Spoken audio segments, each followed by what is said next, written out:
Even if you eat healthy and you exercise, even if you're thin, that doesn't always mean that your brain's okay. That doesn't even mean that you feel okay. So people know when their brain's not working, and it's not fun. Sleep is well underdiagnosed and underappreciated.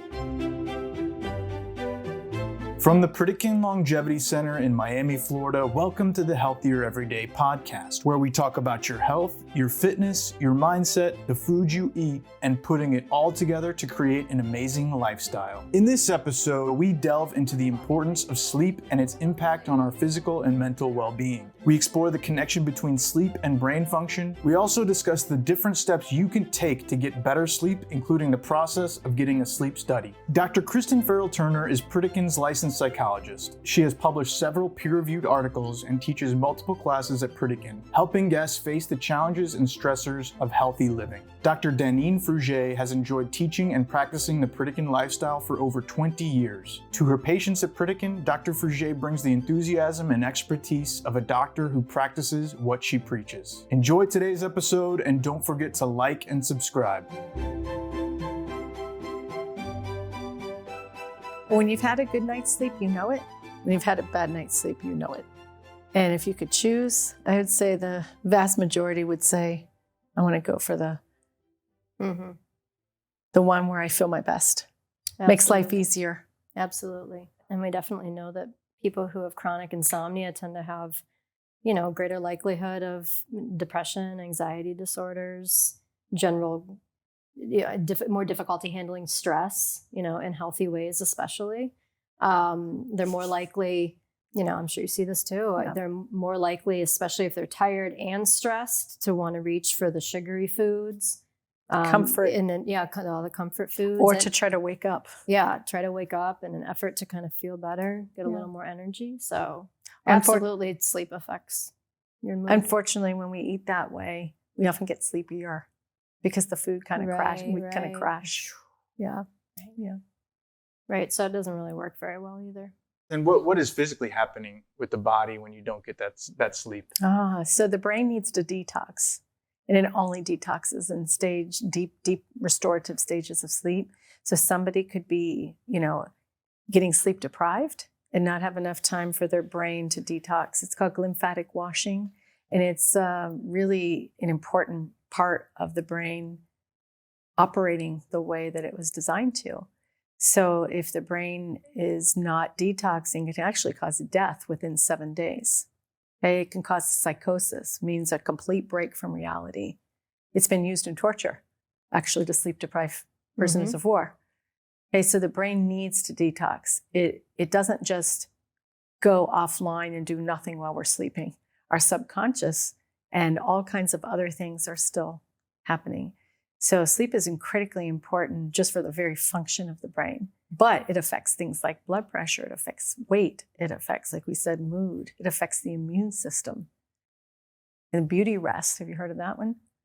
And people look exhausted, like they've aged 10 years. In fact, people that have jobs that they have day-night cycles disturbed with a lot of sleep deprivation in between, such as airplane pilots, they've been shown to even have a shorter lifespan. They feel it prematurely ages the brain and can even be related to things like stroke and dementia. We can't wait to welcome you to the Pritikin Longevity Center this summer. Be a part of our world-renowned program and enjoy our lowest rates in years. We're making some exciting improvements to our facility from August 6th through September 17th. During this time, our guests will continue to enjoy the lush grounds and world-class amenities of the Trump National Doral. Guests will remain engaged in the program in our temporary location, steps away from their deluxe accommodations. All at a price that is 40% off our high season rate. Our temporary facilities will be comfortable, luxurious, and convenient for you to experience the life-changing Pritikin program. The prices offered during the renovation will never be matched again. Book a consult today to learn more about these great low rates while they last. Come experience for yourself what over 100,000 people have learned, that Pritikin will change your life for the better.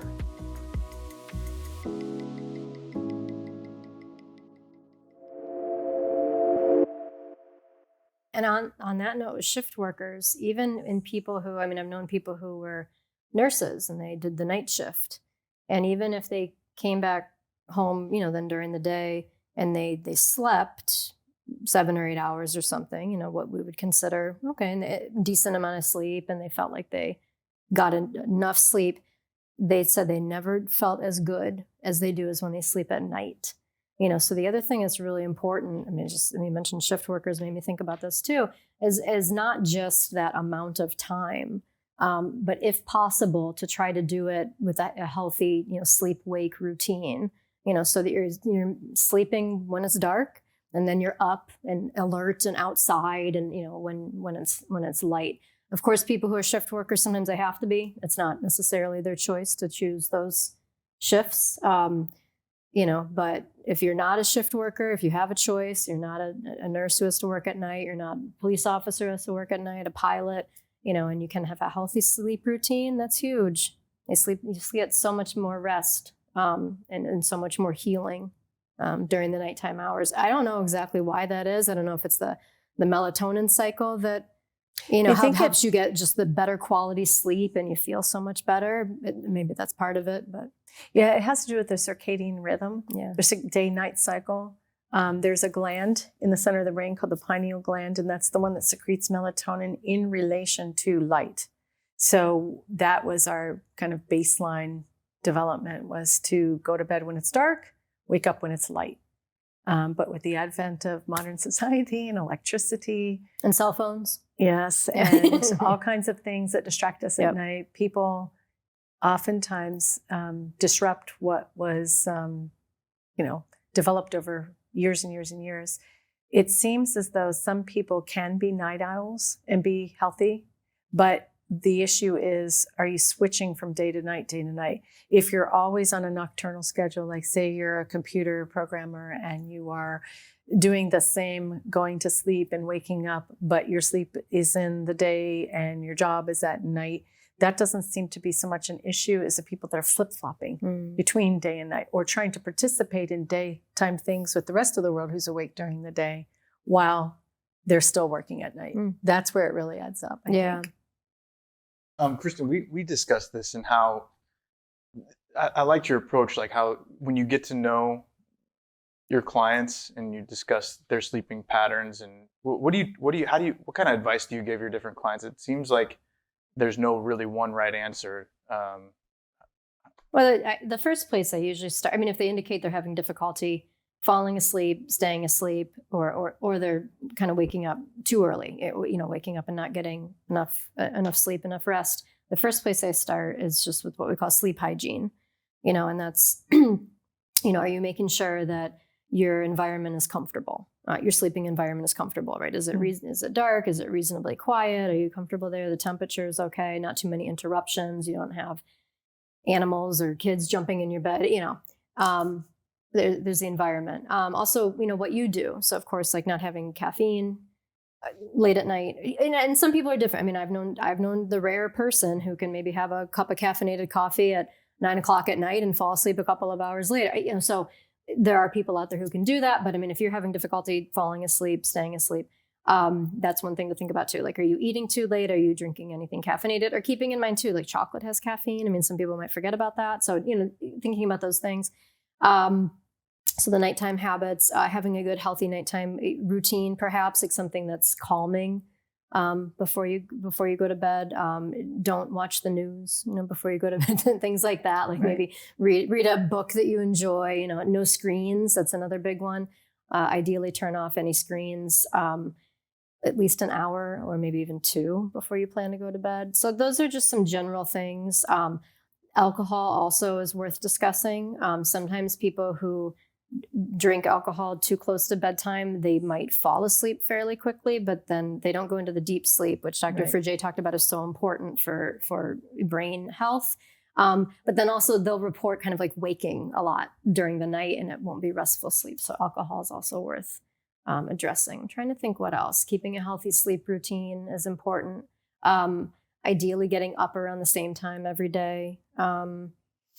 If they take naps, I might suggest kind of eliminating the nap and just sort of seeing if that helps as well. So those are a few places off the top of my head that I typically start.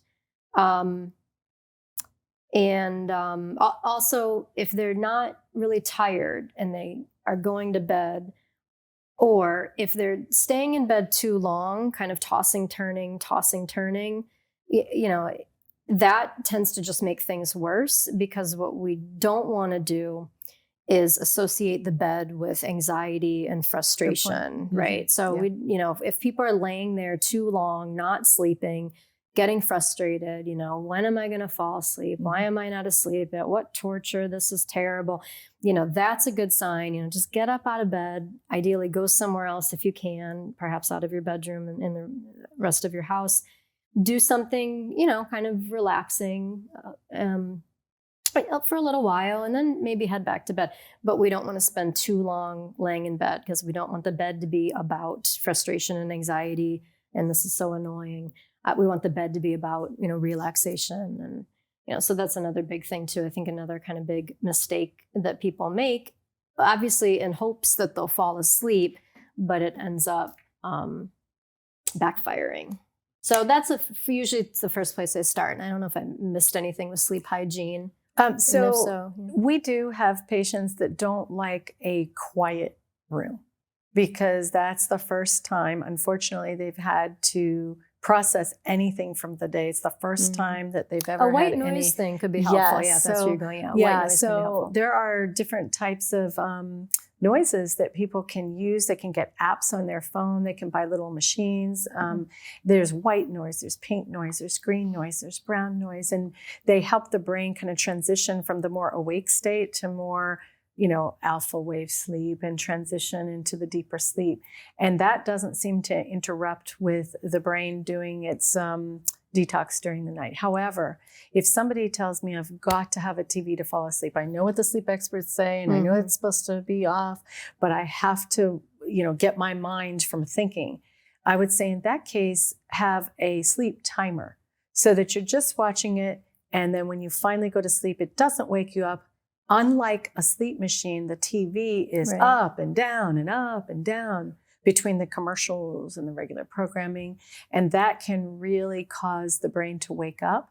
The patient may or may not remember waking up, but these are very negative things that happen, called microarousals, because it kicks the brain out of the deep restorative sleep every time you're disturbed. And that unfortunately goes into our topic of breathing, where people have obstructive breathing, the classic snoring and things like that. And people don't realize it, but when you go, you're messing with your brain detox. You're not getting into the deep stages for very long, if at all. It is unfortunate that some people work really hard with the hygiene. They get themselves to sleep, but then they're waking up sometimes multiple times during the night, whether they remember it or not, because their body can't stay in deep sleep when it's trying to get air. And it may not be an obese person. It may not be an older person. Even children can have this when they have, enlarged tonsils, adenoids, people with asthma, allergies, and it can even run in families based on bone structure. So this is a key thing that is really important to get evaluated, because if you're not sleeping, if your brain is waking up multiple times a night, you're not getting the full benefit of sleep, and it can cause a lot of health problems. And that's where we do the sleep studies to find out. And when patients ask me, do I need a sleep study? The number one question I ask them is, on a typical night, not your best, not your worst, but a typical night, do you feel rested when you wake up? When you've slept a normal amount of hours, do you feel good most of the time? Or you don't do mornings? You don't feel good until many hours after waking. And if somebody says, no, I spend time in the bed, I feel like I'm sleeping the right number of hours, but no matter how much I get into the bed and sleep, I never really feel rested. Right. And that's kind of a red flag that you want to get your doctor involved, not to mask it with sleeping pills, not to sedate you out of it, not to, add the nightcap to it, not to add the food coma, which is the food before bed that kind of makes you sleepy. It's more to determine how can we restore your pattern of sleep in a healthy way that you can get what your brain is supposed to be doing during sleep, namely the detox, fighting any infections or anything that if your immune system is depressed, you get sick more often. You don't heal as well. And it really does have to do with longevity. And those are the things why we say, don't be afraid to tell your doctor and get the sleep study. Because you won't know. No one always knows just by the fact they don't sleep well. You kind of have to find out what's going on. Sleep study measures your brain waves, measures your breathing, measures your oxygen, measures your heart rate. Because guess what a heart rate's supposed to do when you're sleeping? Decrease. Should it be like super fast like you're in the gym? No, it's supposed to be slower, like under 100 for sure. And when we catch on the sleep study somebody's heart's doing this, it's like they're not breathing, and the body sees that as an alarm. And all kinds of hormones are released that make you hold on to weight because the body feels it's being chased all night, or maybe it's in a war zone. And then blood pressure goes up, and then we can develop heart failure and atrial fibrillation, which are all related to things that can also even cause dementia. So memory loss is a real thing. Most people have had sleep deprivation where they can't get a word. And if you can imagine that getting worse and worse and worse, we don't think that that's normal aging. We feel that if people are restored, your brain can make new brain cells called neurogenesis. And if you're still eating healthy and you're exercising, and like you were saying, alcohol and smoking actually hurt the brain as well. It shrinks the brain actually. You can actually improve your brain too. So if you find that you have fallen into a negative sleep pattern, or if you feel like you need a sleep study or talk to your doctor, that would be something that we would put high on the list. That's high up there, up with mindfulness, which you teach and practice so well. It's so important. Another pillar of health, of course, is the exercise and nutrition, but sleep has made its way up into the top, because even if you eat healthy and you exercise, even if you're thin, that doesn't always mean that your brain's okay. And that doesn't even mean that you feel okay. So people know when their brain's not working, and it's not fun. So sleep is well underdiagnosed and underappreciated. And they even have certified sleep doctors that's all they do is sleep. And a lot of people don't know that that exists, or that there's this cognitive behavioral therapy for insomnia, which is a whole field of sleep trainers basically that can teach you. It's like 93% effective in about 12 weeks is the average time. People can do it on their own. You can look up CBTI resources, but the sleep coaches actually can, like a athletic coach, can train you to teach yourself what to do when you can't get back to sleep, or how to improve things, get your brain waves into the right stages. So there's a lot around sleep that I think, as you mentioned, is just not well discussed, because it's maybe not well understood. But there's definitely a call to action on learning more about an individual's sleep as related to their health and their well-being. Yeah, and I think too, there are a number of marketing forces against good sleep too. I mean, there's all these energy drinks, and there's all these, other promises of, well, you'll be fine, and you just take an energy drink or do this or do that, and you only need a few hours sleep, and I just don't think that we are in our fast-paced lifestyle and wanting to always get things done and work more and produce more. I don't think that we prioritize it, and I can't believe the market on stuff like those energy drinks. I don't even know what that is. Welcome to the Pritikin Longevity Center. Are you looking to improve your overall health and well-being? Then look no further. Come and try this transformative wellness experience here in the heart of Miami in our little oasis. It all starts with understanding your body and identifying any potential health concerns by developing a healthy relationship with our medical professionals who actually care.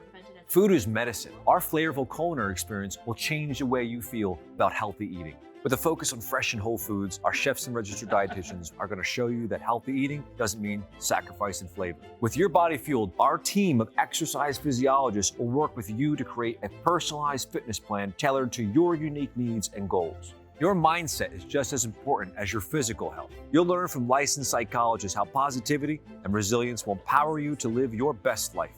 With stunning palm trees and lush greenery surrounding our state-of-the-art facility, you'll feel rejuvenated and inspired from the moment you arrive. At the Pritikin Longevity Center, we believe that everybody deserves to live their happiest and healthiest life. Let us help you achieve your goals and live completely.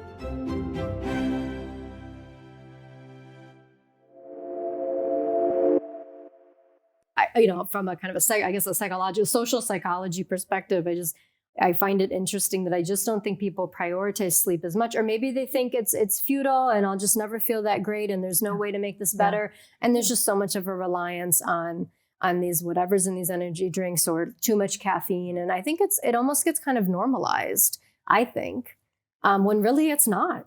There's at all. another It's not social healthy. phenomenon I've noticed in certain cultural circles, which is a badge of honor. I took the red eye, I made the meeting, I made the deal, and I only need 2 hours. And look how impressive I am. But I will say that you can only mock the brain, for so long. You can only fool it with chemistry for so long. Mm-hmm. You are either going to pay now or pay later. And if you build up a sleep debt and you can't pay that back, you're on the back end not going to be so happy that you abused your brain. Mm-hmm. Even though the culture may praise you and you may look really great that you're the first person at the office and the last one to leave, right? It really is not okay. Real quick, can we follow up with the information on the sleep study? So a guest comes in, they have a consultation with you. They say, yes, I want to do the sleep study. What happens after that? So we identify based on these symptoms or based on a person's concern. And if they want a sleep study, we give them options. You can, with your own doctor, have one at a sleep center. They have home sleep studies they'll send to your house. I don't love the home studies. I've seen people missed on those, particularly mild cases. And mild cases can still have some serious disease because the oxygen level could go down as low as 70%. It's supposed to be above 90. Otherwise, we can start to actually get brain damage. And if you score low on the sleep study to where you just have it a little bit, a lot of patients have been told, don't worry about it. Just lose some weight, you'll get better. Unfortunately, that's not typically the case. So we do the gold standard here called polysomnography or PSG, and we will do it in the comfort of the hotel room. And people take their normal routine, whatever they do. If you take pills or whatever you do your normal routine to see how you're sleeping on what you normally do. Mm-hmm. And then the doctor, this is the concierge style, where the doctor gives you the result the next day, explains the results to you in a way that lets you know, what is your brain doing? I mean, who doesn't want to know whether their brain is getting the deep sleep it needs? It's really important. You can't get that from a wearable. You don't know that without doing the EEG portion. So we find out really important information that helps people gauge whether they just need lifestyle changes or whether they might need assistance with the breathing, if that's the case. There are lots of things that can interfere with sleep, and the sleep study helps us identify whether or not there's something there that needs treatment or if they just need the CBTI. Mm-hmm. If they do elect treatment, there's a second study we do called CPAP titration, and that's the cure. That's I say it's a cure, it's a treatment. If you're shown to have a sleep issue, we just don't want to leave you there. We want to help you fix it.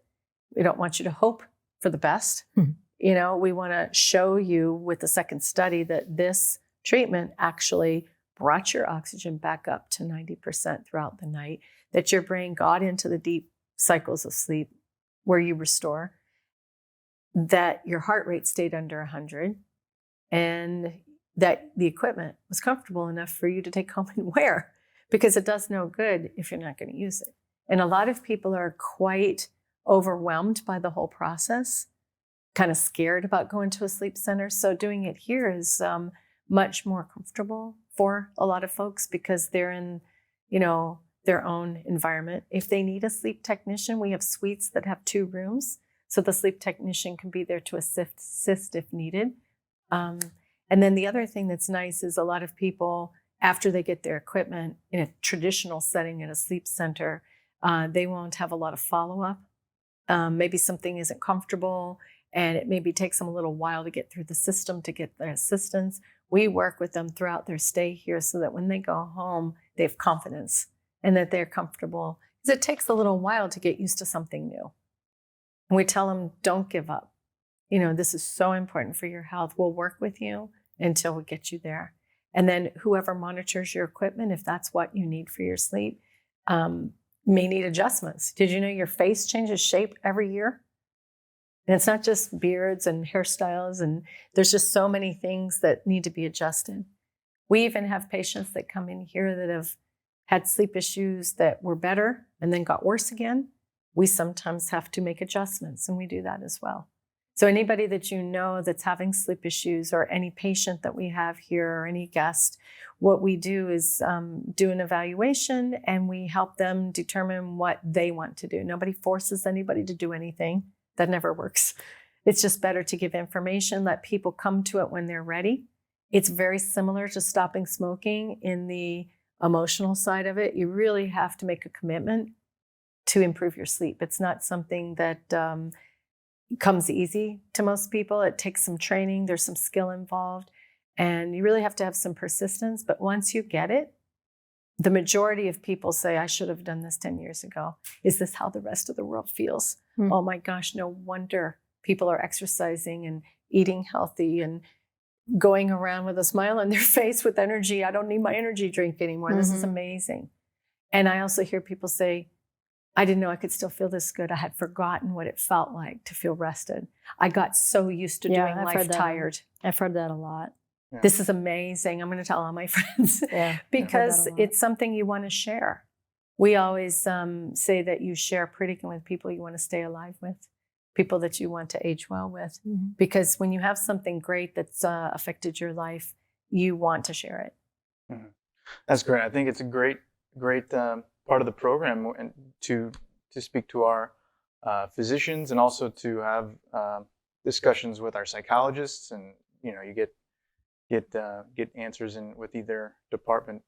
And the other thing we do too, I know I just talked a little bit about sleep hygiene, and that's a good place to start. But also, a lot of people are kept up late by worrying and ruminating and other unhealthy type thoughts. And that's part of CBTI as well. Cognitive behavioral therapy in general involves addressing and helping people, ideally, kind of what we call restructure, reframe these thoughts into healthier thoughts, and also put in place healthier coping skills to deal with problems in their life. So, that's a big thing that keeps people up as well. So we can help with that too while they're here at Pritikin. There's quite a bit of research on gratitude therapy. And before you go to bed, be grateful for 3 things and actually think about them instead of letting your brain go to all the scary things or all the things that didn't happen right, to make an actual intentional choice to focus on something that's still worth living for in life, not just all the bad things that your brain may come to. So that's called gratitude therapy, when you're on purpose, thinking about that. And it can be very, very simple, very, very simple things. Doesn't have to take a long time. And that's where the spiritual practice comes in. We have a lecture here called Secrets of Living Longer, Stronger. And there's some research showing spirituality will add 14 years to a lifespan, as studied by the people groups around the world in the Blue Zones series. So what we found is also when one of the things to try to intentionally focus on the good, you have to have a belief that there is still some good, because it's kind of a toxic world at times. And it's hard sometimes to turn off the brain, because these are very real things. You can't push under the sand. It'll come out in your subconscious at night, what you're worried about. So one of the things I know that Kristen and the mindfulness here at Pritikin, taking mindfulness breaks during the day to reassess and check in and resolve, so that when you go to bed at night, that's not the first time, like I said, that you're just having a quiet moment with yourself. Have some reflective time throughout the day, maybe even while you're working out, to process anything that didn't quite, work out. Anytime we feel annoyed, frustrated, even if it's not major trauma, that kind of stuff can build up on people to where they just don't rest well. Yeah, and if they spend all day kind of shoving it down and ignoring it and avoiding it, it's gonna pop up in the quiet of the night. Absolutely. So sometimes only 5 or 10 minutes, a couple of times during the day, makes a huge difference in how we sleep at night. And if you can, take a little walk while you're doing it. That's the best, especially outside. You can get some vitamin you have to N. get outside. You need some sunlight. Go out, get some sunlight. Or if you're somewhere where the weather isn't so beautiful, like Florida here, you can get somewhere where there's at least some natural light coming through a window. Yeah. Or maybe in a mall somewhere that has some nice skylights. Yeah. So there's really nowhere that you can't. There's even light boxes that you can get that are definitely great for the brain and to help relax. Okay.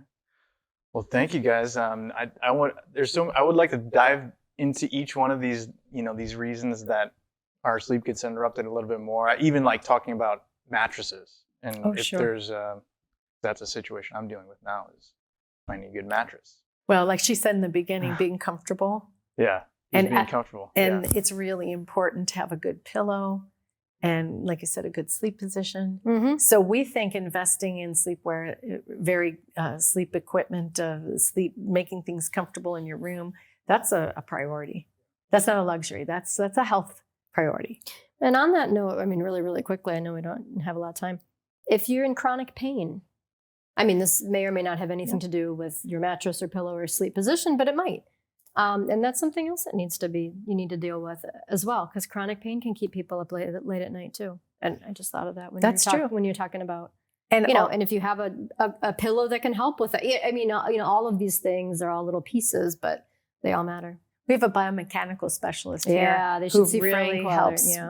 Really helps our guests with the aches and pains of life, and as well as major injuries to help adapt to exercise, sleep, and just daily function.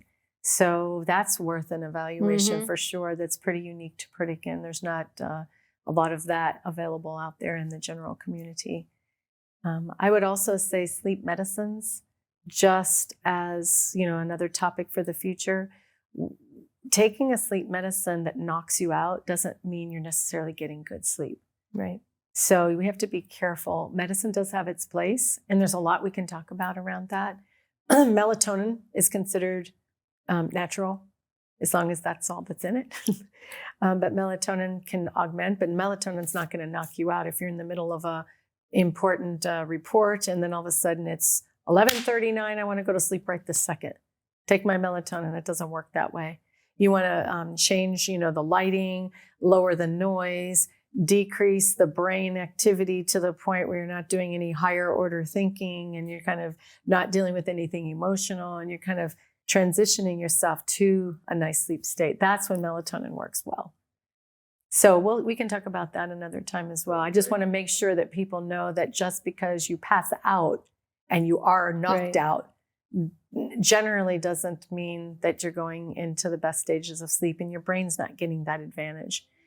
And the last thing about food, you had mentioned, you want your stomach to empty about 3 hours prior to sleeping. 3 hours prior to sleeping, because otherwise your brain is working on digestion and it can't do what it was designed to do during sleep. Yeah. Well, thank you guys so much. And I know we got to get going here, but we'll talk about this again. Sounds great. All right. Thank you. Sleep well. Thank you for listening to the Healthier Everyday podcast. Don't forget to like and subscribe so you don't miss out on future episodes. If you're interested in learning more about the Pritikin Longevity Center and how the physician-led team of wellness professionals have been helping people for almost 50 years, visit Pritikin.com. That's Pritikin.com.